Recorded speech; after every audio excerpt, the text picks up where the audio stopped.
Today we're discussing the challenge of vaping in schools and how it is affecting students. Vape addiction has become a major public health concern, leading Australian health ministers to work together to address it. At a major Melbourne high school, the principal has brought to light the resources being allocated to combat vaping in the school.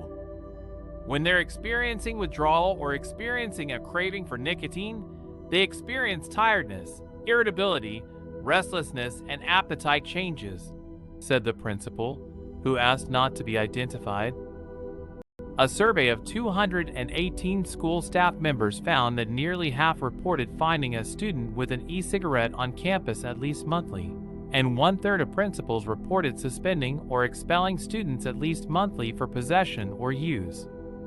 The health minister, Mark Butler, said this has become a very serious public health menace and promised to take really strong action against it.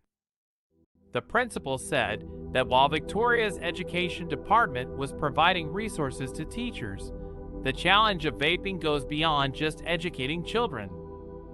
The principal mentioned that they've spent money upgrading physical resources, like bathroom spaces and vape detectors. They've also invested in human resources and put a lot of time and effort into gathering data to identify when, where, and why vaping is occurring. Health and sport curriculums have been updated to incorporate the harms of vaping. But parents need to be educated about it too. The principal said it is challenging to speak with parents who may have previously been smokers themselves or may use vapes themselves, as they may not see vaping as a big deal or priority. The federal government is currently considering which reforms to introduce before the end of the year to curb youth vaping.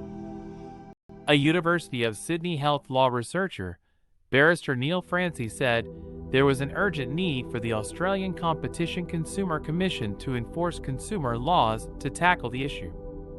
He said some vaping companies are in contravention of consumer law, such as their marketing strategies to promote vaping to children, and false and misleading claims they are making. However, Francie said that prosecuting false representations and seeking injunctions to restrain misleading statements and unconscionable conduct can only be done on a case-by-case basis. An ACCC spokesperson said that vaporizer products require a tailored regulatory approach, best managed by the Department of Health and Aged Care under the Therapeutic Goods Administration regime, to address the issue of vaping in schools and to protect the health and well-being of Australian children. Government and school leaders need to construct a multifaceted approach. This would include improved infrastructure, education, and parental involvement in order to properly and effectively tackle this growing problem. While vaping has been promoted as an alternative to smoking, it's an addictive substance that's disrupting schools. Whether because of its addictive properties or simply the way it's marketed, it's no surprise why vaping is becoming increasingly more popular amongst young people. Authorities need to come together now to put an end to vaping in schools and protect the health and future of today's youth.